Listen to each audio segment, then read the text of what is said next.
ಮಕ್ಕಳಿಗೋಸ್ಕರ ಆಸ್ತಿ ಮಾಡಬೇಡಿ, ಮಕ್ಕಳನ್ನೇ ಆಸ್ತಿಯನ್ನಾಗಿ ಮಾಡಿ ಅಂತ ಶ್ರೀಕೃಷ್ಣ ಪರಮಾತ್ಮ ಹೇಳಿದ್ದಾರೆ ಫ್ರೆಂಡ್ಸ್. ಅದು ಅಲ್ಲದೆ ಒಳ್ಳೆ ಮಕ್ಕಳಿಗೋಸ್ಕರ ಯಾಕೆ ಆಸ್ತಿ ಮಾಡಬೇಕು, ಅದೇ ಥರ ಕೆಟ್ಟ ಮಕ್ಕಳಿಗೋಸ್ಕರ ಯಾಕೆ ಆಸ್ತಿ ಮಾಡಬೇಕು. ಒಳ್ಳೆ ಮಕ್ಕಳು ಅವರೇ ಆಸ್ತಿನ ಸಂಪಾದನೆ ಮಾಡ್ತಾರೆ. ಕೆಟ್ಟ ಮಕ್ಕಳಿಗೆ ಎಷ್ಟು ಆಸ್ತಿ ಇದ್ರೂ ತಾನೇ ಏನು ಪ್ರಯೋಜನ, ಎಷ್ಟಿಟ್ರೂ ಅವರು ಹಾಳು ಮಾಡೇ ಮಾಡ್ತಾರೆ. ಅದಕ್ಕೋಸ್ಕರ ನಾವು ನಮ್ಮ ಜೀವನ ಒತ್ತೆ ಇಟ್ಟು ನಮ್ಮ ಜೀವನ ತೆಗೆದು ಅವ್ರಿಗೋಸ್ಕರ ನಾವು ಯಾಕೆ ಆಸ್ತಿ ಮಾಡಬೇಕು.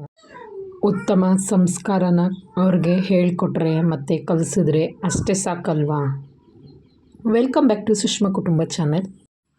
ಯಾರೆಲ್ಲ ನಮ್ಮ ಕನ್ಸ್ಟ್ರಕ್ಷನ್ ವಿಡಿಯೋ ನೋಡ್ತಾ ಇದ್ದೀರಾ ಅವರೆಲ್ಲ ಪ್ಲೀಸ್ ಸಬ್ಸ್ಕ್ರೈಬ್ ಆಗಿ ಹಾಗೂ ಎಲ್ಲೂ ಸ್ಕಿಪ್ ಮಾಡಿದೆ ಕೊನೆವರೆಗೂ ನೋಡಿ ಫ್ರೆಂಡ್ಸ್. ಬನ್ನಿ ನಾವು ವಿಡಿಯೋದಲ್ಲಿ ಇವತ್ತು ತುಂಬ ಇಂಪಾರ್ಟೆಂಟ್ ವಿಷಯ ಫ್ರೆಂಡ್ಸ್. ತುಂಬ ವ್ಯೂವರ್ಸ್ ಕೇಳ್ತಾ ಇದ್ದೀರಾ ನಿಮ್ಮದು ಯಾವ ಥರ ಕಾಂಟ್ರಾಕ್ಟ್ ಕೊಟ್ಟಿದ್ದೀರಾ ಅಂತ. ನಾವು ಯಾವ ಥರ ಕಾಂಟ್ರಾಕ್ಟ್ ಕೊಟ್ಟಿದ್ದೀವಪ್ಪ ಅಂತ ಅಂದರೆ ನಾವು ಕೊಟ್ಟಿರೋದು ಲೇಬರ್ ಕಾಂಟ್ರಾಕ್ಟ್ ಫ್ರೆಂಡ್. ಲೇಬರ್ ಕಾಂಟ್ರಾಕ್ಟಲ್ಲಿ ತುಂಬ ಸ್ಟೆಪ್ಸ್ಗಳಿದ್ದಾವೆ ಮತ್ತು ತುಂಬ ರಿಸ್ಕು ಇದೆ. ನಾವು ಅಂದ್ಕೊಂಡು ಫಸ್ಟು ನಮ್ಗೆ ಗೊತ್ತಿರೋರೆಲ್ಲ ಹೇಳಿದ್ರು, ಅವರು ಮೊದಲು ಮೆಟೀರಿಯಲ್ ಕಾಂಟ್ರಾಕ್ಟ್ ಕೊಟ್ಟಿದ್ರಂತೆ.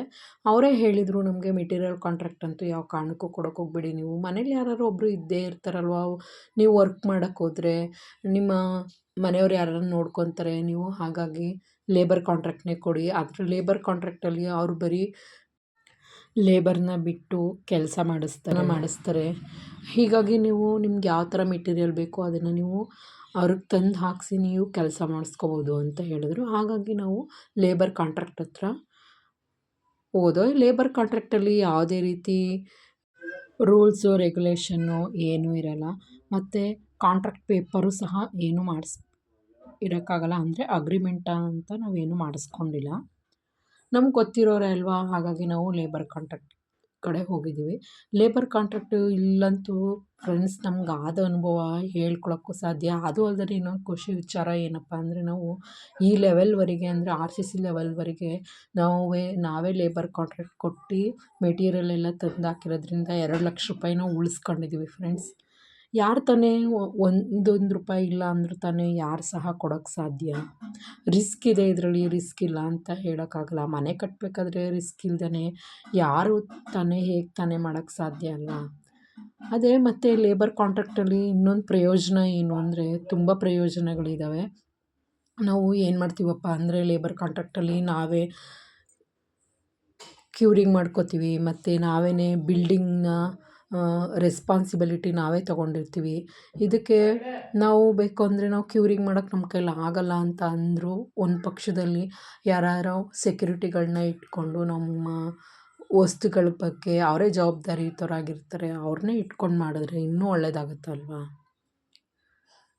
ಇನ್ನು ನೆಕ್ಸ್ಟು ಹೇಳಬೇಕಪ್ಪ ಅಂತ ಅಂದರೆ, ನಾವು ಲೇಬರ್ ಕಾಂಟ್ರಾಕ್ಟ್ ಕೊಟ್ಟರೆ ಟೋಟಲ್ ಪರ್ಸೆಂಟೇಜಲ್ಲಿ 25% ಹಣನ ನಾವು ಉಳಿಸ್ಬೋದು.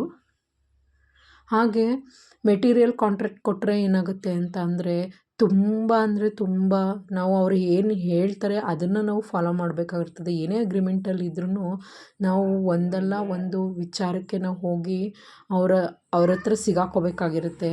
ಈಗ ನಾವು ಲೇಬರ್ ಕಾಂಟ್ರಾಕ್ಟ್ ನಾವು ಕೊಟ್ಟಿರೋದ್ರಿಂದ ಫ್ರೆಂಡ್ಸ್ ನಮಗೆ ಏನೇನು ಎಫೆಕ್ಟ್ ಆಯಿತು ಅಂದರೆ, ನಾವು ಒಂದು ಸಲ ಡಸ್ಟ್ ಹೇಳಿದ್ದೋ, ಅವರು ಡಸ್ಟ್ ಕ್ವಾಲಿಟಿನೇ ಚೆನ್ನಾಗಿ ತಂದಾಕಿರಲಿಲ್ಲ, ಅದು ಒಂದು ಹಿಂಸೆ ಆಯಿತು. ಮತ್ತು ಬ್ರಿಕ್ಸು ಅಷ್ಟೇ ಫ್ರೆಂಡ್ಸ್, ಅದನ್ನು ಸಹ ಚೆನ್ನಾಗಿ ತಂದಾಕಿರಲಿಲ್ಲ. ಮತ್ತು ಇನ್ನೊಂದೇನಪ್ಪ ಅಂತ ಅಂದರೆ ಸಿಮೆಂಟ್ ವಿಚಾರಕ್ಕೆ ಬಂದರೆ ಅದನ್ನು ಅಷ್ಟೇ ಸ್ವಲ್ಪನೇ ತರಿಸಿ ಹಾಕ್ಕೊಂಡಿರೋದಕ್ಕೆ ನಮಗೆ ಅದನ್ನು ಸಹ ಟ್ರಾನ್ಸ್ಪೋರ್ಟ್ ಚಾರ್ಜಸ್ಸು ಸ್ವಲ್ಪ ಜಾಸ್ತಿನೇ ಆಯಿತು.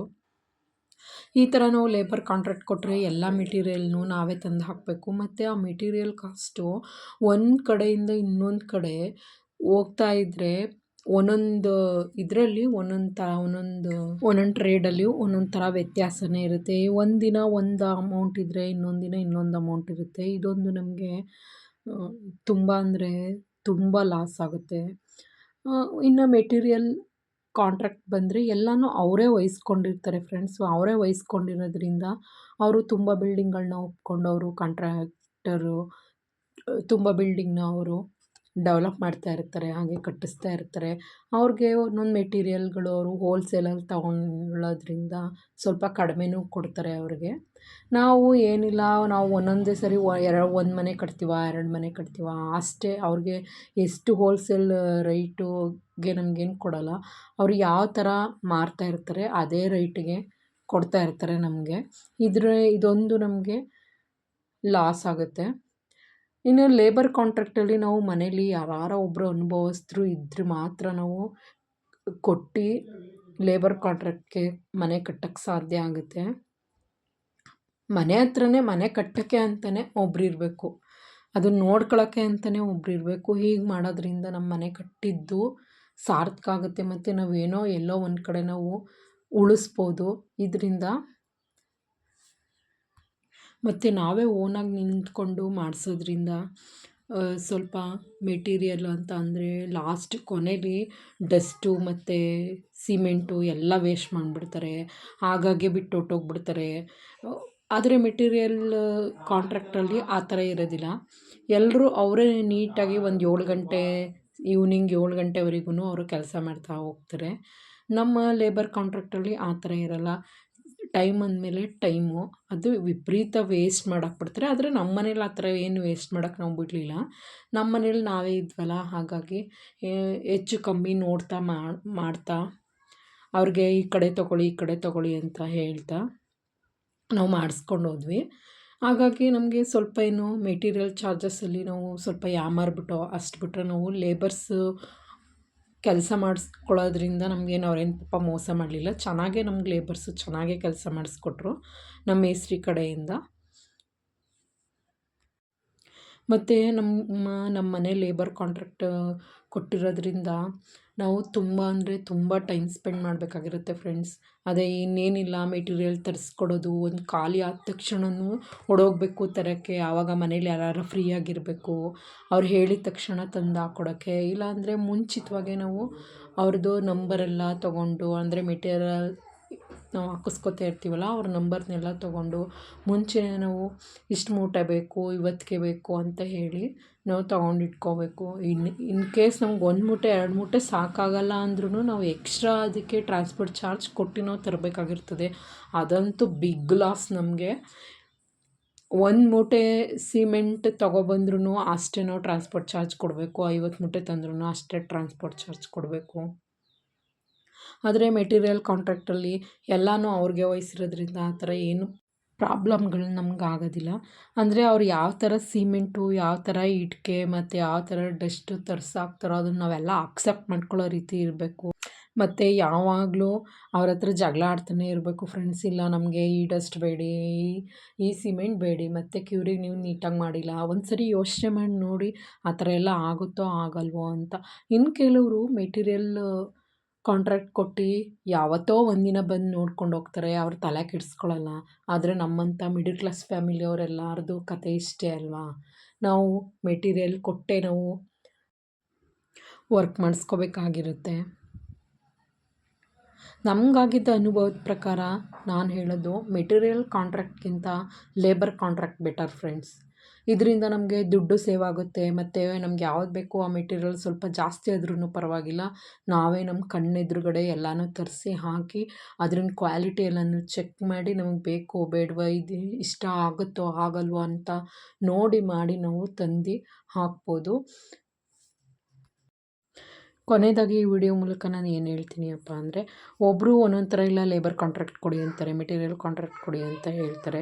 ಆದರೆ ನೀವು ನಿಮಗೆ ಮನೇಲಿ ಒಬ್ಬರು ಯಾರಾರು ಇದ್ದರೆ ನೀವು ಲೇಬರ್ ಕಾಂಟ್ರಾಕ್ಟ್ ಕೊಡಿ. ಇಲ್ಲ ನಮ್ಮ ಮನೇಲಿ ಯಾರೂ ಇಲ್ಲ ಅಂತ ಅಂದರೆ ಪ್ಲೀಸ್ ಒಂದೊಂದು ಮೆಟೀರಿಯಲ್ನು ಚೆಕ್ ಮಾಡಿ ಅದ್ರ ಮೂಲಕ ನೀವು ನಿಮ್ಮ ಕನ್ಸ್ಟ್ರಕ್ಷನ್ನ ಉತ್ತಮವಾಗಿ ಮಾಡಿಸ್ಕೊಳ್ಳಿ. ಯಾಕಂದರೆ ನಾವು ಒಂದೊಂದು ರೂಪಾಯಿನೂ ನಾವು ಮನೆಗೋಸ್ಕರ ಎಷ್ಟೋ ವರ್ಷಗಳ ಕಾಲ ಕೂಡಿಟ್ಟಿರ್ತೀವಿ.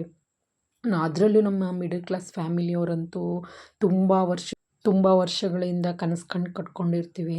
ಆ ಲೋನು ಈ ಲೋನು ಅಂತ ಎಲ್ಲ ಹೇಳಿ ನಾವು ಮನೆ ಮೇಲೆ ನಾವು ನಮ್ಮ ಕನಸನ್ನ ನನಸು ಮಾಡ್ಕೋತಾ ಇರ್ತೀವಿ. ಹೀಗಾಗಿ ಫ್ರೆಂಡ್ಸ್ ಎಲ್ಲೂ ಮೋಸ ಹೋಗಬೇಡಿ. ನೀವು ತುಂಬ ಟೈಮ್ ಇತ್ತು ನಿಮಗೆ ಅಂತ ಅಂದರೆ, ನಾವು ಮನೆ ಕಟ್ಟಕ್ಕೆ ನೋಡ್ಕೋತೀವಿ ಅಂತ ಅಂದರೆ ನೀವು ಲೇಬರ್ ಕಾಂಟ್ರಾಕ್ಟ್ ಕೊಡಿ. ಮೆಟೀರಿಯಲ್ ಕಾಂಟ್ರಾಕ್ಟ್ ಕೊಡ್ಬೇಕಾದ್ರೆ ನೋಡಿ ಹುಷಾರವಾಗಿ ಮಾಡಿಸ್ಕೊಳ್ಳಿ ಫ್ರೆಂಡ್ಸ್ ಅಂತ ಹೇಳ್ತಾ, ಈ ವಿಡಿಯೋ ಇಷ್ಟ ಆದರೆ ಪ್ಲೀಸ್ ಒಂದು ಲೈಕ್ ಮಾಡಿ, ಶೇರ್ ಮಾಡಿ. ಹಾಗೆ ಕಮೆಂಟ್ ಮಾಡಿ ಮತ್ತು ಸಬ್ಸ್ಕ್ರೈಬ್ ಮಾಡ್ಕೊಳ್ಳೋ ಮೂಲಕ ನಮ್ಮ ಕನ್ಸ್ಟ್ರಕ್ಷನ್ ವೀಡಿಯೋಗೆ ಸಪೋರ್ಟ್ ಮಾಡಿ. ಬಾಯ್. ಮತ್ತೆ ಸಿಗೋಣ ಹೊಸ ವೀಡಿಯೋದೊಂದಿಗೆ, ಹೊಸ ಇನ್ಫಾರ್ಮೇಷನ್ನೊಂದಿಗೆ.